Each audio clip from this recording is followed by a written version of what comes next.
Taste the Daily. Taste the Daily. Tirupattur மாவட்டம் நாற்றம்பள்ளியை அடுத்த D வீரப்பள்ளியில் gas cylinder வெடித்து குடிசை வீடு தீப்பிடித்து எரிந்த நிலையில் வீட்டில் இருந்த முதியவர் அதிர்ஷ்டவசமாக உயிர் தப்பினார். இதுகுறித்த விவரங்களுக்காக நிகரார் எம்முடைய செய்தியாளர் நித்யானந்தன். இந்த விபத்தால அருகாமையில் ஏதாவது பாதிப்புகள் ஏற்பட்டிருக்கிறதா? அந்த பெரியவரின் நிலை எவ்வாறு உள்ளது? கூடுதல் விவரங்களை வழங்கலாம்.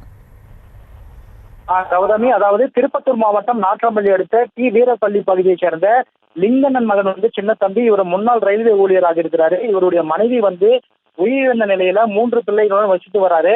3 பிள்ளைகளும் தற்போது பார்த்தோம்னா பெங்களூர்ல வேலை செஞ்சுட்டு வராங்க. இதனால இன்று சின்ன தம்பி மட்டும் தனியாக வீட்டுல இருந்து வராரு.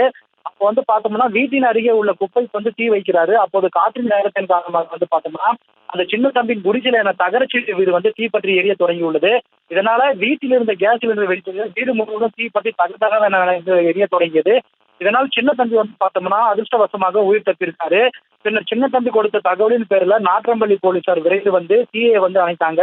இதுல பார்த்தோம்னா சுமார் 1 மணி நேரம் போராடி தீயை அணைத்ததன் காரணமாக அதுக்குள்ள வீட்டில் சாமான்களும் மற்றும் முக்கிய ஆவணங்களும் எரிந்து நாசமாகின. மேலும் இந்த சம்பவம் குறித்து நாற்றம்பள்ளி போலீசார் வழக்கு பதிவு செஞ்சு விசாரணை மேற்கொண்டு வராங்க.